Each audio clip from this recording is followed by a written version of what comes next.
मंगल मैत्री स्टूडेंट्स, आज हम लोग जनसंचार माध्यम पढ़ रहे हैं। संचार, पहला प्रश्न है कि संचार जीवन की निशानी है, स्पष्ट कीजिए। मनुष्य सामाजिक प्राणी है और सामाजिक प्राणी होने के कारण वह संचार करता है, आपस में लेन देन भी करता है, एक दूसरे से बात करता है, एक खबर उसके द्वारा दूसरी तक जाती है।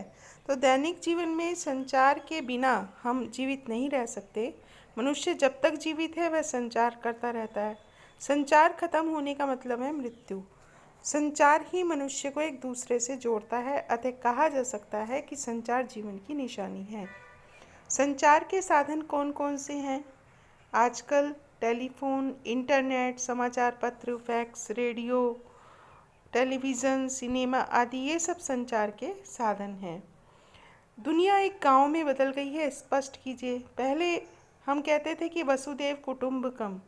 वसुदेव कुटुंबकम की भावना एक ऐसे चरितार्थ हो जाती है कि आज दुनिया पूरे गांव में बदल गई है। आज संचार के अनेक साधन विकसित हो गए हैं, जिनके कारण भौतिक दूरियां कम हो रही हैं। इन साधनों के कारण मनुष्य सांस्कृतिक व मानसिक रूप से भी एक दूसरे के करीब आ रहा है। जनसंचार के माध्यमों से कुछ ही क्षणों में दुनिया के हर कोने की खबर मिल जाती है। इसी कारण आज दुनिया एक गांव जैसी लगने लगी है। संचार किसे कहते हैं? संचार शब्द की उत्पत्ति चर धातु से हुई है, जिसका अर्थ है चलना या एक स्थान से दूसरे स्थान पर पहुंचना।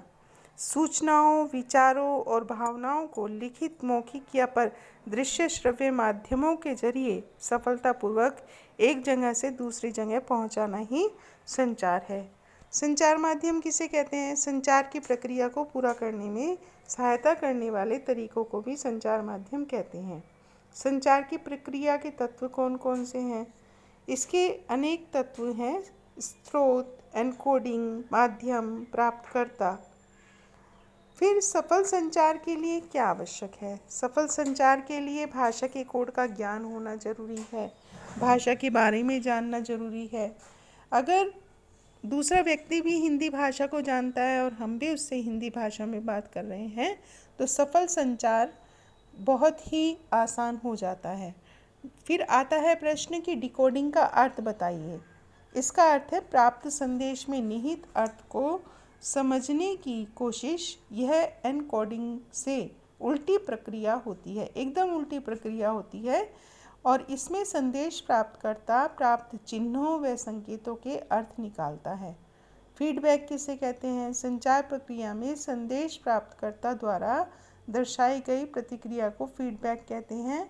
यह सकारात्मक या नकारात्मक दोनों ही हो सकती है। फिर आता है प्रश्न कि शोर क्या है? संचार प्रक्रिया में आने वाली बाधाओं को शोर कहते हैं। यह शोर मानसिक से लेकर तकनीकी और भौतिक हो सकता है। इसके कारण संदेश अपने मूल रूप में प्राप्तकर्ता तक नहीं पहुंच पाता।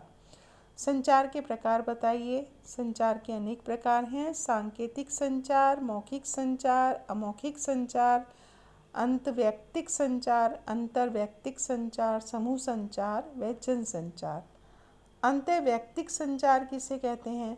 वह संचार जिसमें संचारक और प्राप्तकर्ता एक ही व्यक्ति होता है, वह अंतर्वैयक्तिक संचार कहलाता है। पूजा करना, ध्यान लगाना आदि इसके रूप हैं। अंतर्वैयक्तिक संचार का क्या महत्व है? जब दो व्यक्ति आपस में और आमने सामने संचार करते हैं तो इसे अंतर्वैयक्तिक संचार कहते हैं।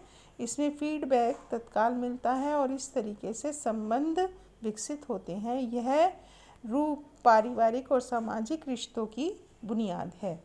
व्यक्तिगत जीवन में सफलता के लिए हमारा अंतर्वैयक्तिक संचार का कौशल उन्नत और प्रभावी होना चाहिए।